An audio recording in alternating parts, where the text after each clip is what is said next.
Bonjour ou bonsoir à toutes et à tous. Aujourd'hui, nous allons parler de Marie-Madeleine, autrement citée Marie Magdalena, et plus particulièrement de ses démons. Les fameux 7 démons dont nous parle la Bible. Il y avait des femmes qui avaient été guéries de maladies, des esprits mauvais, Marie, appelée Madeleine, de laquelle étaient sortis 7 démons.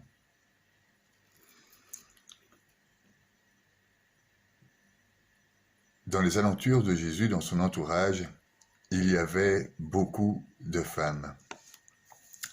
Jésus avait un charme fou. Les principales qu'on retrouve, c'est Marie-Madeleine, Marie, sa mère, Marie, mère de Jacques, Salomé, celles qui achetèrent le parfum pour embaumer Jésus. Il y a aussi la petite Véronique, celle que nous retrouvons à la 6e station du chemin de croix. Prise de compassion, elle aurait bravé les foules pour essuyer le visage du Christ, alors qu'il montait au Golgotha, recueillant ainsi sur son voile l'image de la Sainte Face. Il y a aussi les femmes de Jérusalem qui accourent vers Jésus, portant sa croix à la 8e station. La plus importante, hormis sa mère, Marie, notre mère, eh bien, Marie-Madeleine. L'exemplarité de sa conversion est accentuée par le contraste d'avec son ancienne vie. Marie-Madeleine incarne un extraordinaire espoir de la miséricorde divine. En se tenant aux évangiles, on apprend avec Luc que Madeleine était une pécheresse à la ville, incivitate peccatrix. Avec Luc et Marc, que Jésus chasse d'elle 7 démons.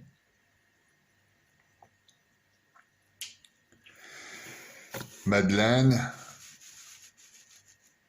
se livrait sans frein aux délices des sens. Mais elle jouissait de richesses, celles que la volupté et l'abondance de biens procurent. Plus elle brillait par ses richesses et sa beauté, plus elle abandonnait son propre corps à la volupté. Elle avait déjà perdu son nom, elle n'était déjà plus que la pécheresse. La personnalité de Madeleine, elle est décrite comme vaniteuse, séductrice. En effet, mais plus le péché de Madeleine s'accroît, plus la valeur de sa pénitence augmente, par contraste avec la mauvaise qualité de son ancienne vie, et surtout par la capacité de pardon du Christ Rédempteur. Il dit d'ailleurs, « Je ne suis pas venu pour appeler des justes, mais des pécheurs pour qu'ils se convertissent. » En Marc 5.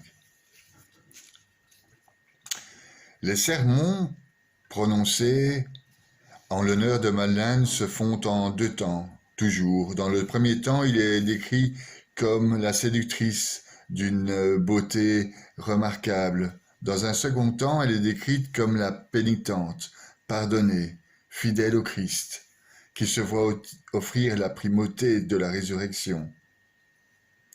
Dans tous les cas, l'emplacement de Madeleine est au pied du Christ.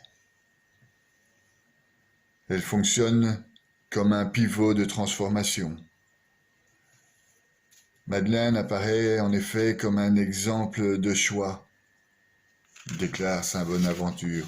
Saint Bernardin, quant à lui, il nous dit que, non sans une dose de misogynie, Madeleine cumule 3 défauts typiquement féminins qui, sans la miséricorde de Dieu, l'auraient menée à la ruine. Elle dispose de la beauté, de la richesse et de sa liberté. Elle dispose aussi, pour remédier au péché, de la crainte de Dieu, des bonnes fréquentations, enfin, de la honte. Pour montrer leur efficacité, saint Bernardin utilise la conversion de Madeleine en guise de modèle. Il énonce aussi 3 qualités de la sainte requise pour toutes les bonnes conversions. Sa splendeur extérieure qui équivaudrait à sa splendeur intérieure et son amour incommensurable, son écoute de la parole. Plus encore, Madeleine remet en cause son ancienne vie, ayant du regret et faisant pénitence pour tous ses péchés. Elle corrige son orgueil. Elle passe avec l'humilité, puisqu'elle choisit de se placer toujours au pied de la croix, toujours au pied de Jésus. Ensuite, ses larmes viennent corriger son regard. Ensuite, la vanité et la séduction inhérentes à sa chevelure sont réparées puisqu'elle essuie les pieds du Sauveur. La frivolité de ses mots s'amende par les baisers qu'elle dépose sur les pieds.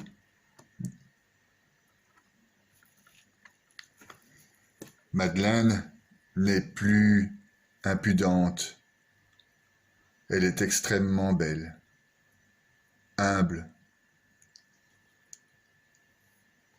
Madeleine est belle, et cette grande beauté est considérée comme l'essence même de son péché, ce qui fit d'elle une tentatrice, une séductrice coupable de luxure. Toutefois, la beauté de la pécheresse peut aussi parfaitement être considérée comme le reflet extérieur de son achèvement intérieur, c'est-à-dire comme le reflet de sa perfection divine. De même, sa longue chevelure dénouée peut parfaitement revêtir une double interprétation. D'un côté, elle est un outil de séduction et un objet de fantasme. Cette chevelure rassemble les 3 ingrédients, la beauté, l'opulence, la liberté. Et quand Madeleine pleure, c'est à la fois d'horreur. Elle prend conscience de l'ampleur de son péché et en même temps elle pleure de soulagement. Elle vient de choisir la voie du salut en se convertissant. Je cite maintenant saint François de Sales.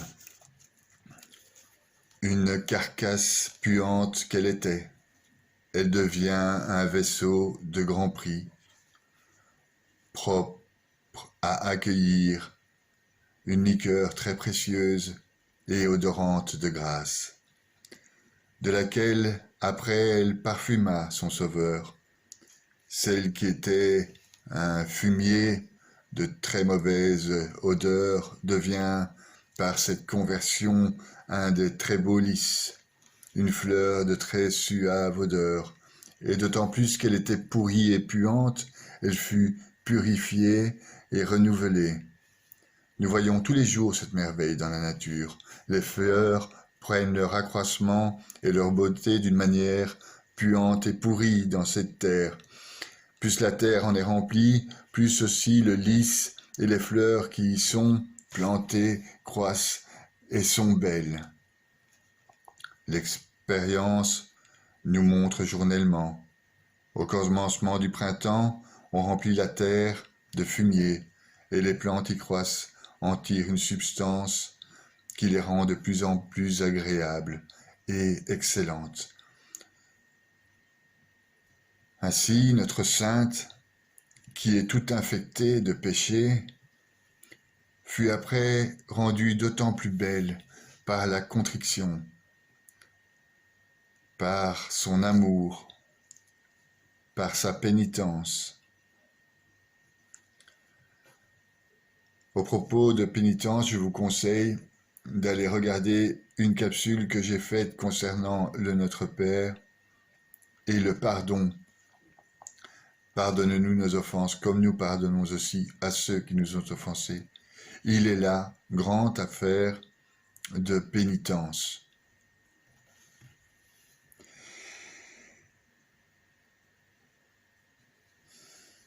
Nous pouvons nommer Marie-Madeleine la reine de tous les chrétiens et des enfants de l'Église, lesquels sont divisés en 3 classes.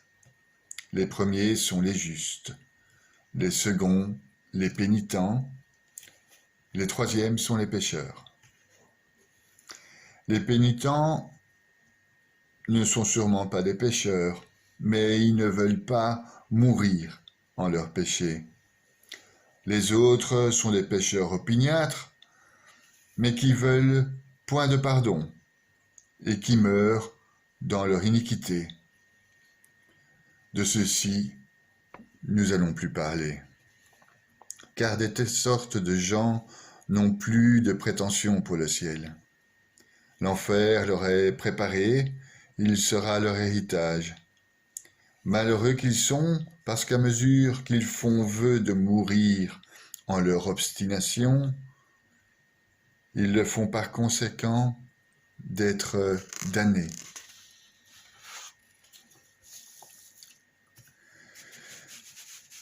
Madeleine, de laquelle était sorti cet démon. C'est le but de notre étude aujourd'hui. Nous dit saint Luc, mais quels sont-ils? Je vous fais part ici de mes études des évangiles, de la Bible, des saints, de ce que les saints ont dit concernant Marie-Madeleine, mais aussi par la lecture de l'évangile apocryphe de Marie-Madeleine, qui est un des premiers traités des papyrus de Berlin, retrouvés et conservés depuis 1896 à Berlin. Ils furent rédigés aux environs des années 150 après Jésus-Christ. Ces évangiles, cet évangile plus particulièrement, ne nous parle pas de démons. Il parle plutôt de climat. Qu'est-ce qu'un climat en grec? Un climat est une inclinaison, un penchant. Le penchant de la terre vers son pôle, ou incliner, se faire pencher vers. En fait, le climat est le climat intérieur, en harmonie ou en désharmonie avec sa création. Nous tendons vers l'unité de cette création, ou nous allons dans cette unité en harmonie, où nous nous désharmonisons. C'est là l'histoire des climats. C'est peut-être là aussi l'histoire des démons. Parlons alors du premier climat. Le premier climat explique qu'il n'y a pas de péché. C'est nous qui faisons exister le péché. Lorsqu'on agit conformément à nos habitus, c'est-à-dire nos habitudes. Je vais vous lire Tite. Tout est pur pour les purs, mais pour ceux qui sont souillés et qui refusent de croire, rien n'est pur. Leur intelligence, aussi bien que leur conscience, est souillée. Ils proclament qu'ils connaissent Dieu, mais par leurs actes, ils le rejettent. Abominables qu'ils sont, révoltés, totalement inaptes à faire le bien. Péché.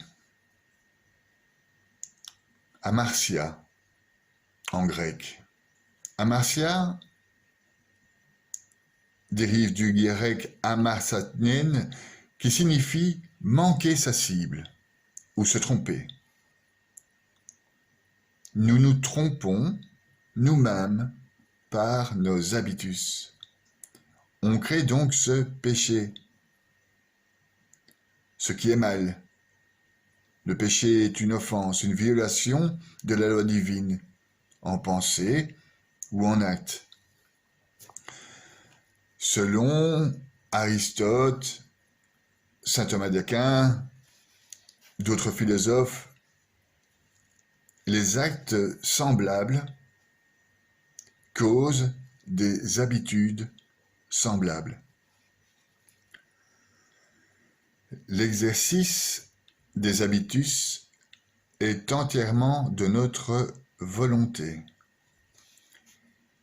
Il arrive à celui qui a un habitus, bon ou mauvais, qu'il ne s'en serve pas, ou même qu'il agisse en sens contraire.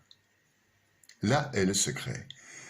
L'habitus, bon ou mauvais, se déroule chez les créatures dans leur notion de temporalité, car nous avons un corps en mouvement dans le temps.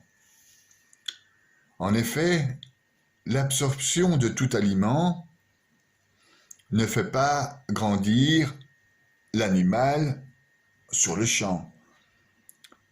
Comme toute goutte qui tombe sur la pierre ne la creuse pas sur le champ. Mais quand l'alimentation est répétée, c'est-à-dire l'habitus, la croissance enfin se produit. Il en est de même pour nos actes, qui créent nos habitus, nos actes qui se répètent et nos habitus qui se développent. Il y a donc les bons habitus et les mauvais habitus. Il n'y a pas de péché, c'est vous qui faites exister le péché, lorsque vous agissez conformément à vos habitus. Les mauvais s'entend. Toute destruction d'une forme est causée soit par la destruction du sujet, soit par l'apparition d'une forme contraire. Ainsi, la maladie disparaît lorsque l'animal meurt, ou bien lorsque survient la guérison, la santé. Voilà pourquoi l'habitus de la vertu ou du vice peut être réduit par un jugement de raison lorsque celle-ci imprime un mouvement en sens contraire, de quelque manière que ce soit, c'est-à-dire ou par l'ignorance, ou par passion, volonté, ou bien grâce à son libre arbitre.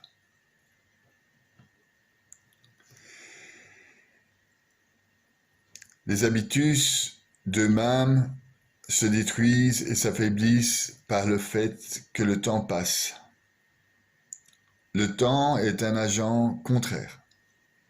Aussi, tout l'habitus des contraires surgissent peu à peu avec ce temps et suppriment l'acte qui procède de l'habitus. On dit qu'en vieillissant, nous devenons sages, par exemple. Avec le temps, cet habitus ou certaines habitus sont déjà supprimés. Tient qu'à nous maintenant par la volonté de continuer à éviter le péché. Par exemple, la chaleur se détruit en cessant de chauffer, ce qui augmente le froid et enlève l'élément corrupteur, le chaud. La cessation d'activité, le fait d'arrêter de faire le mal ou la diminution comme tout ce qui supprime l'empêchement. La partie de l'âme est en soi au-dessus du temps, ne possède pas de temps. Mais la partie sensible, c'est-à-dire notre matière, elle est, elle, soumise au temps. C'est pourquoi au cours du temps, les habitus, bons ou mauvais, se modifient quant aux passions de l'appétit qu'on en a, et même quant aux facultés de leur connaissance ou de leur reconnaissance. Il faut pour cela se remettre en cause, réfléchir sur notre moi profond, savoir où se situe le lieu de notre jardin intérieur, avoir un constant discernement. Le temps consacré au combat de ce péché cause son oubli. En somme, le drame est d'absolutiser le relatif et de relativiser l'absolu.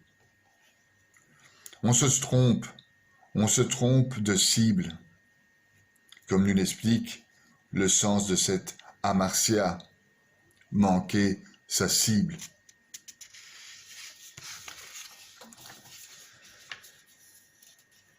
Le deuxième climat, c'est l'attachement à la matière. La matière engendre des passions contre nature. Isaïe 40. Voici les nations, elles sont pour lui comme une goutte d'eau au bord d'un seau, un grain de sable sur le plateau de la balance. Voici les îles comme une poussière qu'il soulève. Une goutte d'eau, en effet, peut refléter l'éclat du soleil.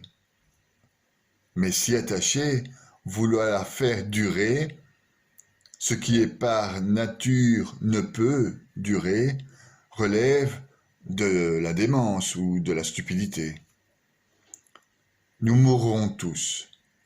Même le plus matérialiste des milliardaires finira dans un appartement en bois de 2,30 m sur 90 cm.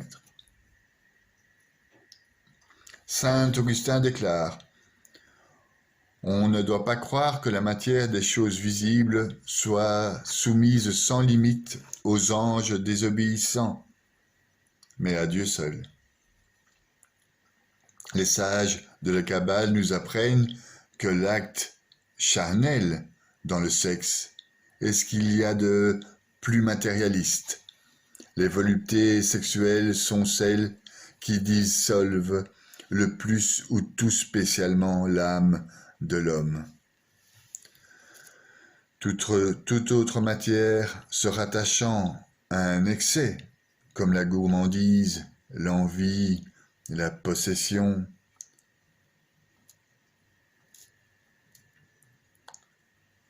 la luxure, se trouve dans tous les excès. L'attachement à la matière.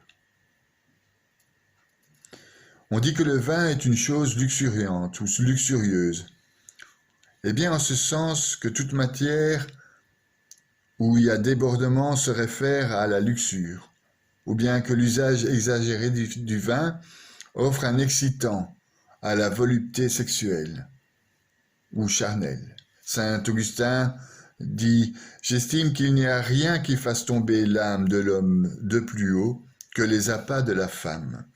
et de contact avec des corps. Aucun acte sexuel ne semble donc être sans péché.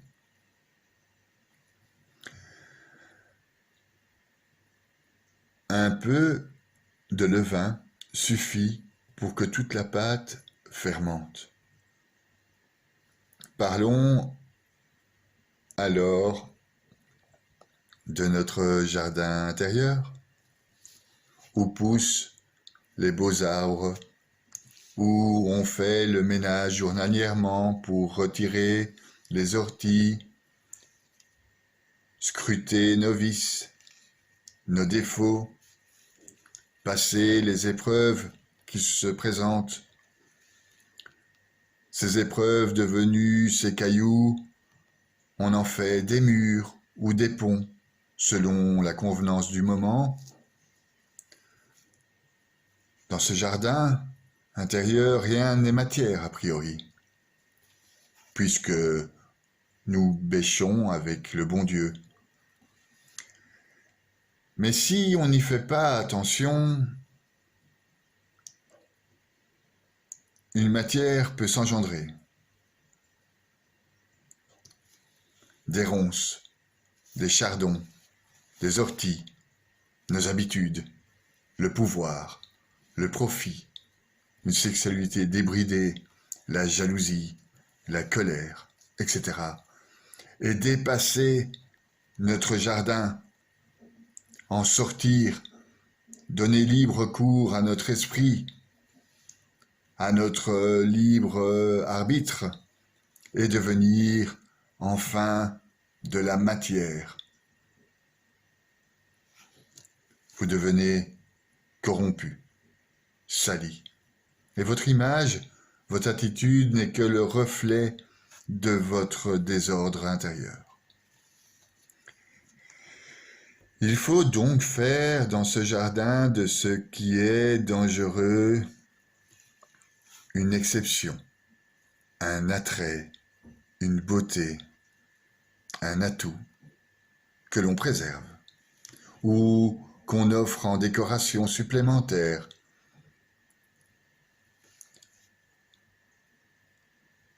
Notre croix dans ce jardin, notre diamant qui scintille toutes les lumières divines, il nous faut la porter encore et encore. Derrière le petit muret bien soigné, celui construit par la maturité et par l'expérience, quand on a passé multiples épreuves déjà, les 14 chemins de croix, on peut alors en faire un bac pour nos orties ou une belle passerelle pour nous faire une soupe au printemps. Des chardons, on peut les mettre en pot pour une belle fleur à l'entrée de l'été. Les ronces grimpantes, on peut les mettre pour protéger nos murs des ennemis, des agresseurs. Le mal n'existe pas dans notre jardin. C'est notre fainéantise, nos faiblesses, notre manque de volonté, notre laisser-aller qui nous fait nous laisser envahir de l'intérieur par toutes ces crasses. Une fois envahie, notre âme est pourrie, il faudra nettoyer ou y mettre le feu ou l'inonder une fois pour toutes. Ne rien faire, c'est accepter que le malin entre et y bâtisse ses quartiers. Je prends toujours l'exemple de cette bouteille d'eau, où l'eau représenterait le bien, où l'air représenterait le mal. Quand vous videz l'eau, comme le vide attire le vide, quand vous videz l'eau, la bouteille se remplit d'air. Mais qui a mis l'air, à part vous? C'est vous qui avez mis l'air. Il s'agit donc, comme nous l'explique sainte Thérèse d'Avila, de rester et d'être vigilant comme ceux qui ont les ennemis à leur porte. Ils peuvent dormir ou manger qu'une arme à la main, car ils redoutent à chaque instant qu'on leur fasse quelques brèches dans leur forteresse. Oh, elle continue, oh mon Dieu, mon bien, comment voulez-vous que nous aimions une vie si misérable? Il nous serait impossible de ne pas vouloir et de ne pas demander que vous nous en sortions, si nous n'avons l'espérance de la perdre pour vous, ou de la consacrer véritablement à votre service. Et surtout, si nous comprenions que telle est votre volonté. Mais si tel est votre bon plaisir, ô mon Dieu, mourons avec vous, comme disait saint Thomas, car vivre sans vous, et dans la crainte que l'on peut vous perdre à jamais, c'est mourir 1000 fois. Portez donc attention à la partie divine que vous possédez à l'intérieur de votre corps, votre esprit, votre nous, le moi profond, votre jardin intérieur, votre âme. Ceci n'est pas matériel du tout. L'attachement à la matière dans la relation, c'est ce qui nous empêche d'être en harmonie avec tout ce qui est. Il établit un rapport de puissance et de dépendance qui est le contraire de la véritable relation. Penser posséder un objet, une personne, ou même notre propre corps n'est qu'illusion. Cette illusion est cause d'insécurité fondamentale qui mine nos richesses, nos amours et nos pensées. Venons-en au troisième climat ici étudié. Ce troisième climat, c'est l'ignorance. Le savoir impliquerait une conscience et une responsabilité. Comme dirait le fonctionnaire, on ne savait pas, on n'a fait qu'obéir aux ordres. Attention. Ici aussi, à notre jardin intérieur. Que cela soit bien le divin qui vous donne des ordres, qui soit le maître et non le malin.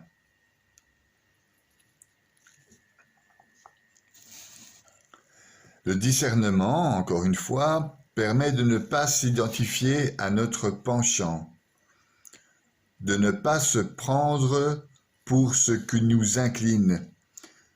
Nous avons des désirs et nous ne sommes pas ces désirs. L'ignorance est le mauvais mélange de notre être comme sujet avec l'objet de son désir. Avant de faire le choix, il convient de créer l'alternative, de prendre de la distance, de nous défasciner, nous dit saint Ignace. L'ignorance est un acte volontaire. Il est un acte volontaire de ne rien apprendre. Ce qui est involontaire, remarque saint Jean Damascène, mérite le pardon. Or, il arrive qu'une action faite par ignorance ne mérite pas, car elle est volontaire. Si quelqu'un ignore, il sera ignoré, nous dit saint Paul. 1 Corinthiens 14. En tout péché, il y a cette ignorance.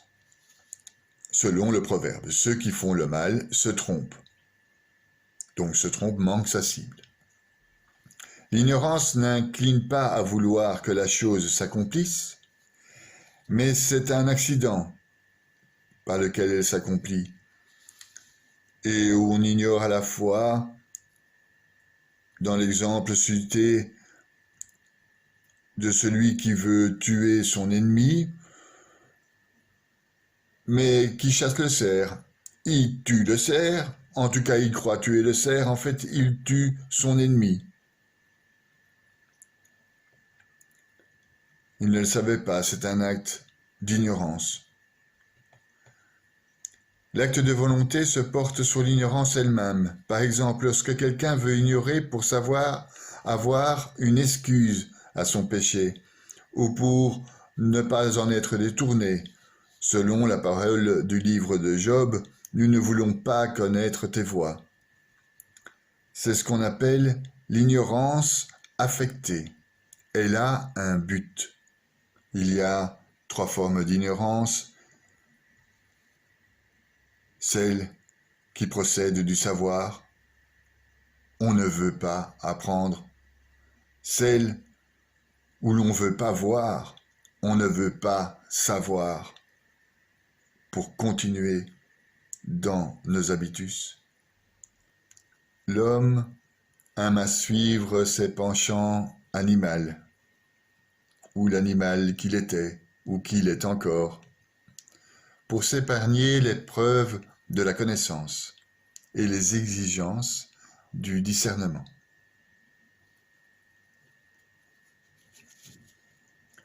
Après ce 3e climat, qui est celui de l'ignorance, nous passons au 4e climat, celui de la colère.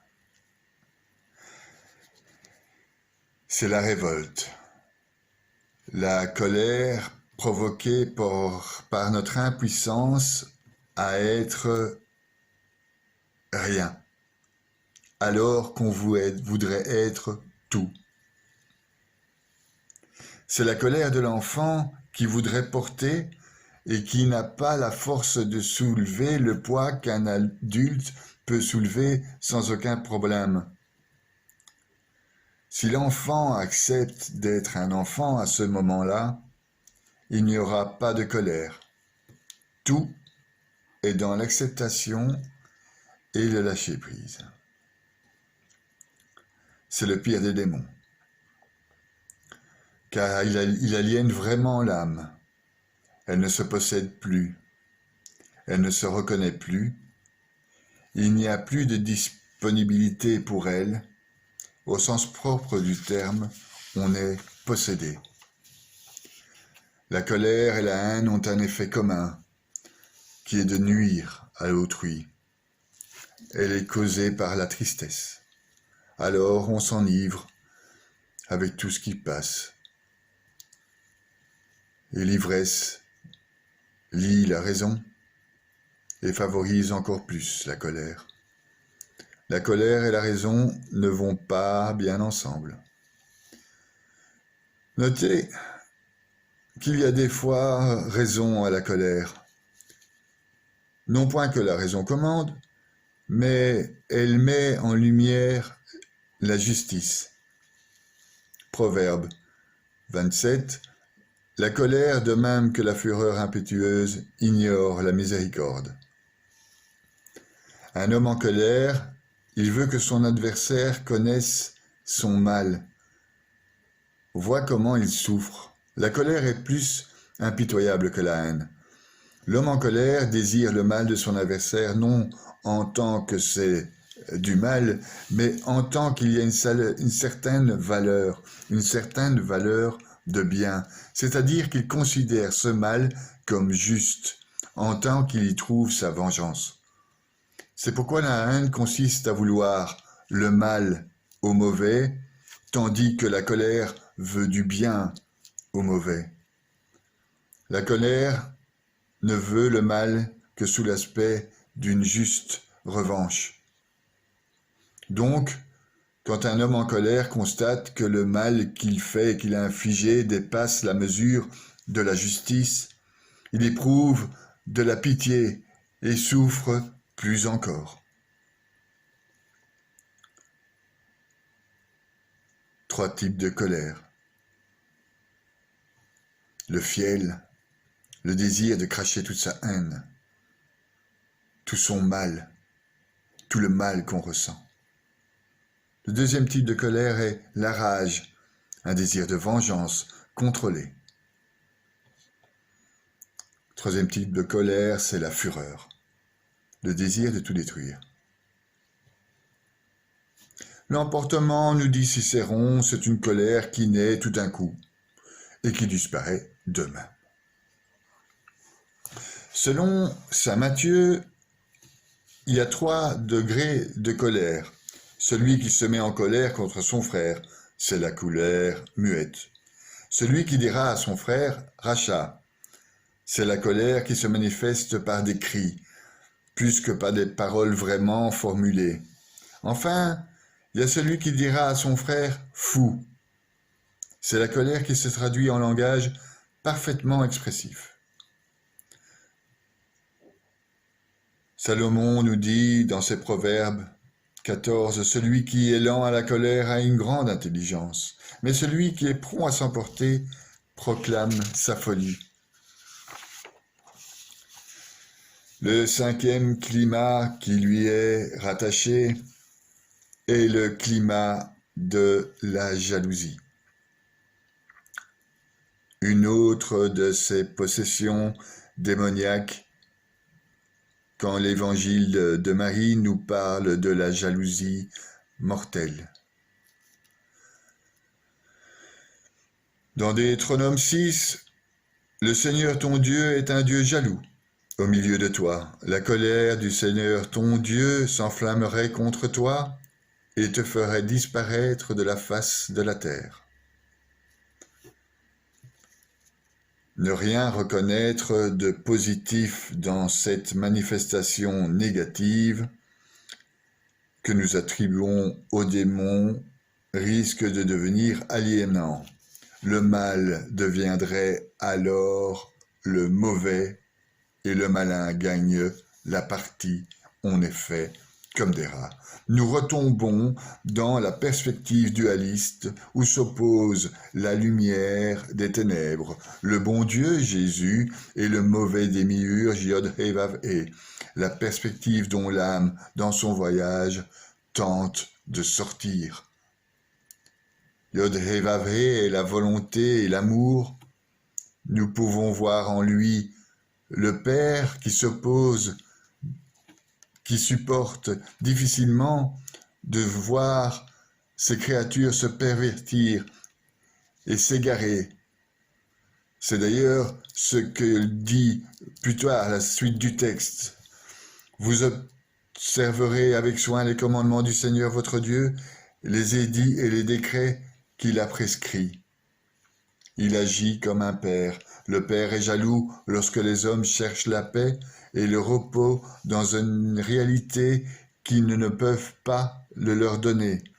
Lorsqu'ils s'attachent à des illusions qu'ils prennent pour des réalités. La jalousie mortelle, c'est le désir de posséder exclusivement ce dont à quoi elle est attachée. Propriété, bien ou personne. Attachement à une réalité qu'on ne partage pas et qu'on ne partagera jamais et qu'on ne veut pas partager. Si cette réalité nous échappe, alors la colère n'est pas loin et nous fait prendre la fuite ou voir la fuite de l'objet désiré. Nous considérons dans cette jalousie mortelle un être vivant comme notre bien particulier, propre, inaliénable, à perpétuité. C'est une sorte de Guantanamo spirituel.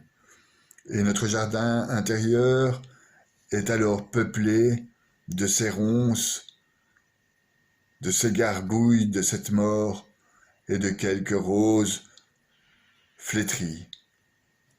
Elle tue alors toute autre relation que celle de la possession. Le jaloux fait de l'autre sa chose.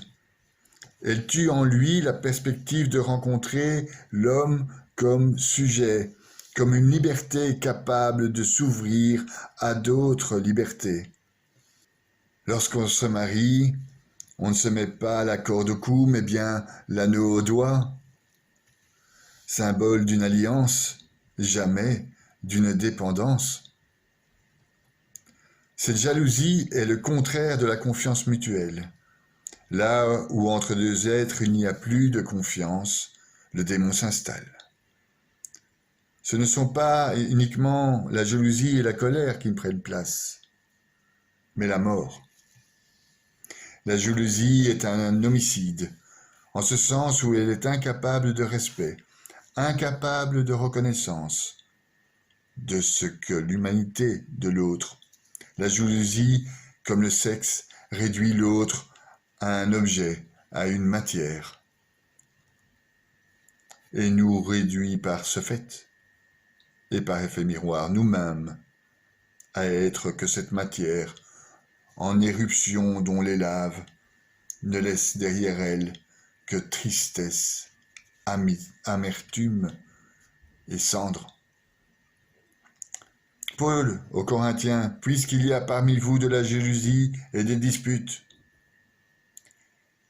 La jalousie n'est donc pas un effet de l'amour, car l'amour n'aime pas les disputes. Le 6e climat est l'emprise charnelle de la sagesse. Je m'explique. D'abord, je vais vous lire Éphésiens 2, 3. Et nous aussi, nous étions de ceux-là quand nous vivions suivant les convoitises de notre chair, cédant aux caprices de la chair et des pensées. Nous qui étions par nous-mêmes voués à la colère comme tous les autres.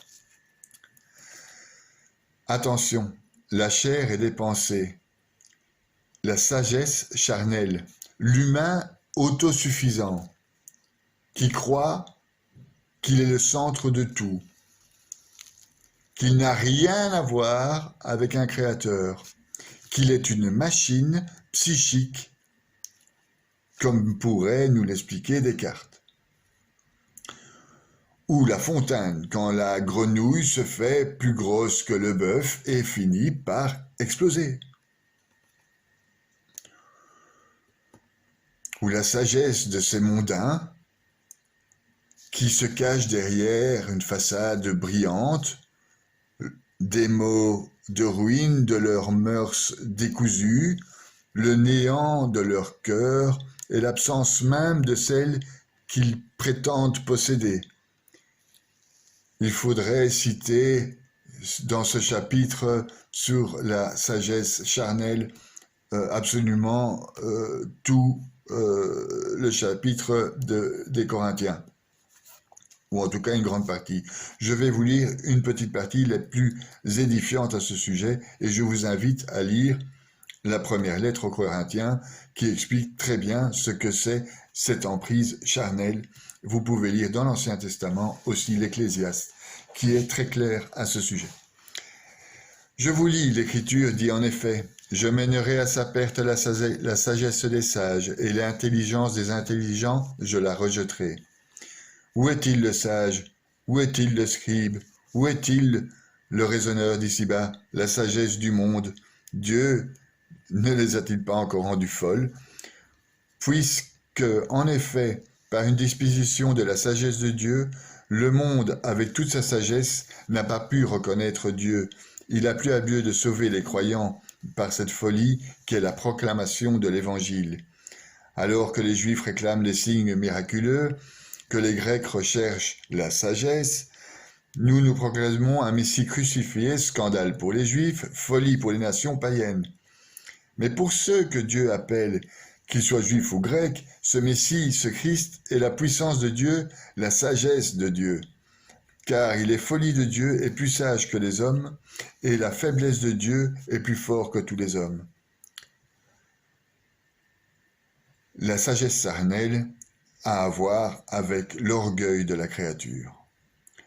L'orgueil de l'attribution à ses propres mérites des qualités qui nous sont données par Dieu, l'intelligence, la bonne santé, la philosophie, la grâce, etc. La communication publicitaire d'aujourd'hui utilise bien cette faille dans notre sagesse charnelle. Elle utilise et valorise le consommateur intelligent, le consommateur malin, ce qui fait du sur-mesure pour le consommateur, car c'est à vous qu'il veut vendre que vous êtes le meilleur. Vous avez des cartes, les points, les cartes de fidélité, parce que vous savez épargner. Pourtant, continue en Corinthiens, pourtant c'est bien la sagesse que nous parlons devant ceux qui sont adultes dans la foi, mais ce n'est pas la sagesse de ce monde. La sagesse de ceux qui dirigent ce monde et qui vont à la destruction. Au contraire, ce dont nous parlons, c'est de la sagesse du mystère de Dieu, sagesse tenue cachée, établie par lui devant les siècles pour nous donner la gloire. Aucun de ceux qui dirigent ce monde ne l'a connu, car s'il l'avait connu, il n'aurait jamais crucifié le Seigneur de gloire.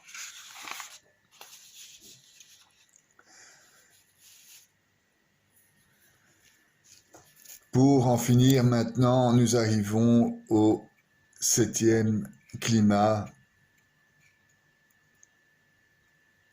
celui qui relève du péché originel de Ève ou d'Adam ou des deux. Ce péché s'appelle le désir. Nous sommes des êtres de désir. Il semble que le diable, par contre, n'ait jamais désiré être comme Dieu. En effet, ce qui tombe sur l'appréhension peut être objet de désir. Mais l'homme, lui, il rêve d'être Dieu, comme il est créé à son image. Et on voit ce que ça donne. Le mouvement du désir s'arrête une fois parvenu au plaisir.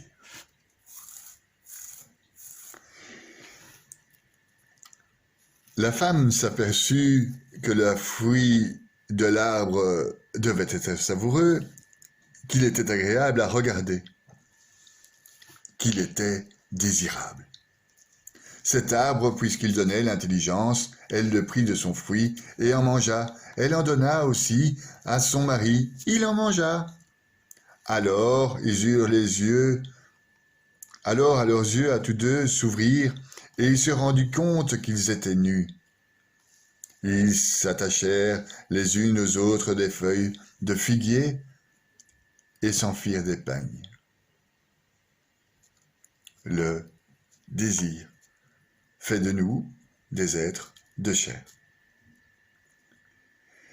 C'est pas tant la gourmandise au sens moderne qui est blâmable de la gourmandise, c'est cette dernière impliquant davantage l'idée de démesure, la démesure de ce désir, l'aveuglement de la gourmandise.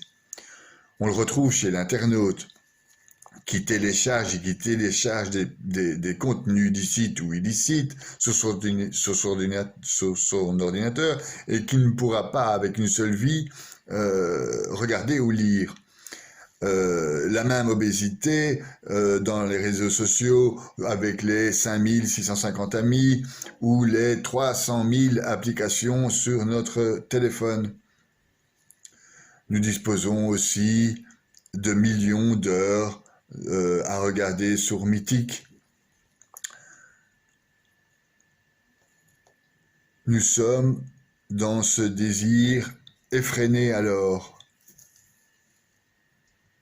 Nous sommes encore plus nocifs ou destructeurs qu'un animal. Nous sommes des êtres de désir, en effet, mais nous nous différencions normalement de l'animal par notre esprit et notre capacité d'objectiver un moi profond et d'imaginer aussi une âme. Nous sommes des êtres spirituels, à la différence des animaux. Notre désir primitif est alimenté par nos passions primitives, d'accord, liées à la survie du corps, manger, boire, admirer, jouir, aimer, et notre psyché de l'autre, notre intérieur, la volonté, l'amour, l'âme, le moi profond, notre conscience, notre esprit. Ces deux choses dans notre corps étant liées par notre cœur et par notre cerveau.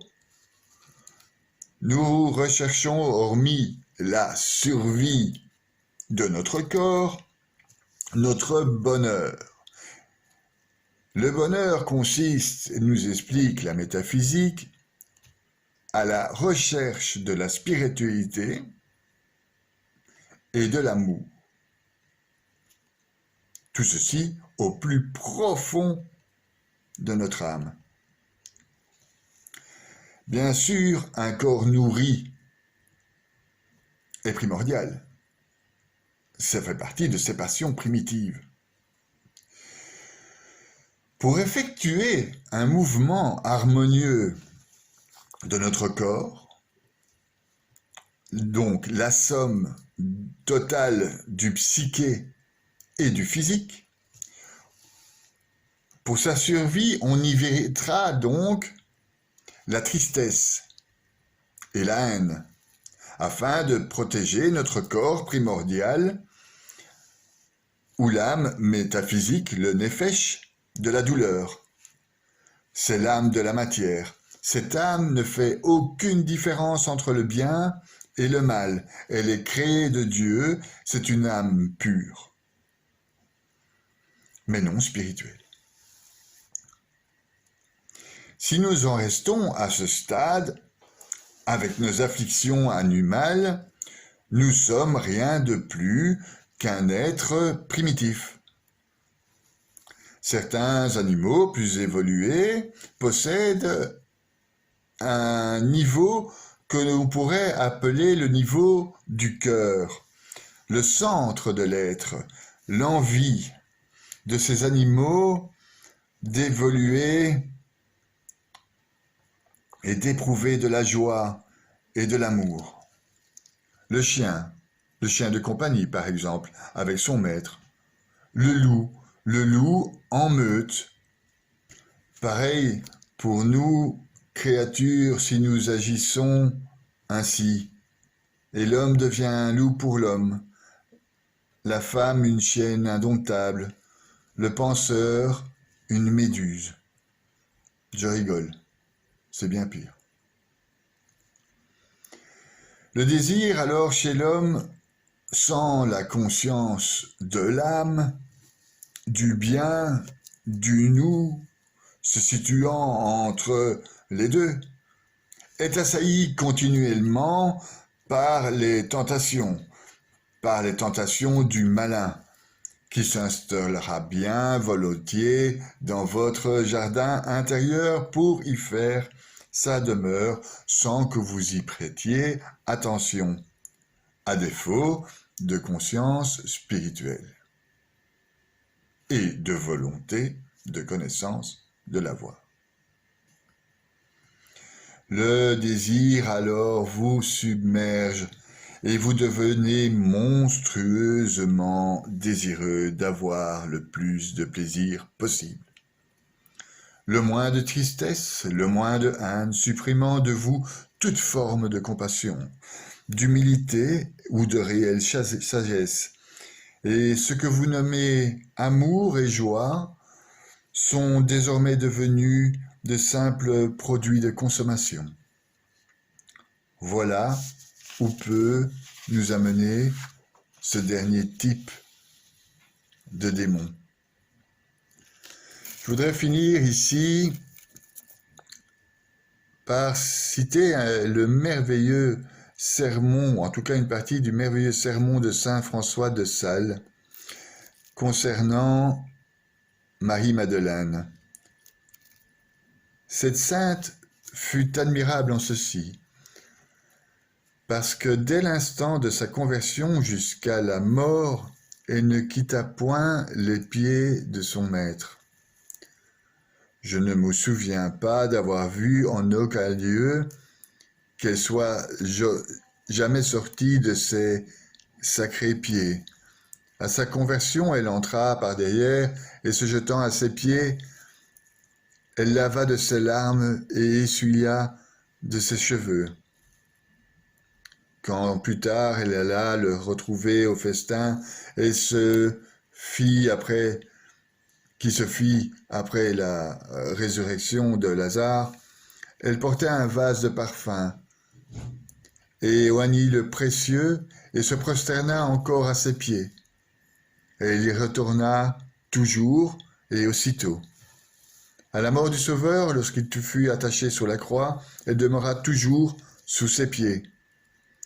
Et quand on le descendit, elle les gagna promptement. À sa résurrection, elle se jeta tout aussitôt à ses pieds, lui voulant les baiser comme de coutume.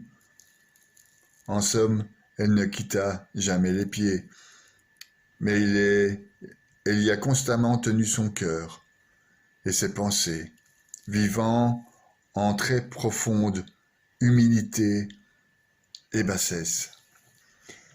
Je voudrais moi-même ici terminer par une note positive, mon étude des 7 démons ou des 7 climats de Marie-Madeleine. Dieu nous créant à son image a fait de nous ses créatures privilégiées. Nous sommes puisqu'il est. Cet être qui est en nous, c'est le sommet de la croix, le Père. Au pied de la croix se trouve le désir d'être comme le Fils. À gauche, poussé par le Saint-Esprit, est la parole. Au commencement était le Verbe était auprès de Dieu, et le Verbe était Dieu, nous dit saint Jean. À droite, c'est le ainsi soit-il, l'Amen, celui qu'on montre dans nos actes de la vie de tous les jours. Le Père, le Fils, le Saint-Esprit, Amen. Et au milieu, nous avons un cœur, le cœur que Dieu nous a donné, son cœur percé, d'où jaillit sang et l'eau, le sang du sacrifice et l'eau du baptême. C'est dans ce cœur et avec lui que nous parlons aujourd'hui de Marie-Madeleine quand nous parlons d'amour.